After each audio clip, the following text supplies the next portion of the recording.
Human sa pipila ka adlaw, nagpabiling lubog sa tubig baha ang usa ka tulungaan sa Pagalungan, Maguindanao del Sur. Gani lakip mga gamit sa tulungaan nahumol sa baha. Ano ang report ni Just Tony Humamil? Hello, ito po yung sitwasyon ngayon sa bayan ng Pagalungan. Nako, baha. Baha is real. Mao kini ang kasamtangang sitwasyon sa Barangay Damalasak sa Pagalungan, Maguindanao del Sur. Sumala pa September 17 diyang gibaha ang maong barangay. Apan doon nagihapoy mga lugar nga wala pa mihubas ang tubig baha. Ganit nagagamit pa sila og bangka aron lang makatabok. Samtang nahumulsab sa baha ang Damalasak Elementary School sa maong barangay adlong Domingo. Gani migamit na lang og bangka ang mga magtutudlo pasulod sa tulunghaan.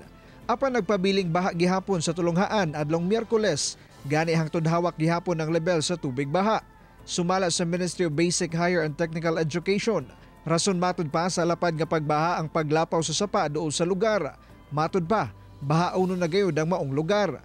Yung Damalasak Elementary School hanggang ngayon is under water pa rin. Mababa yung area ng school.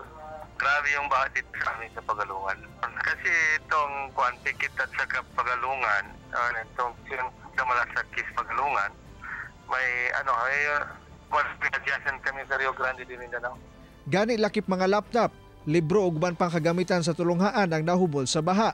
Yung mga libro at saka yung mga gamit ng mga teachers nakuha ng tubig. Mga laptop ba nabasa yung iniwan ng mga guro sa school. Kasi gabi dumating yung tubig.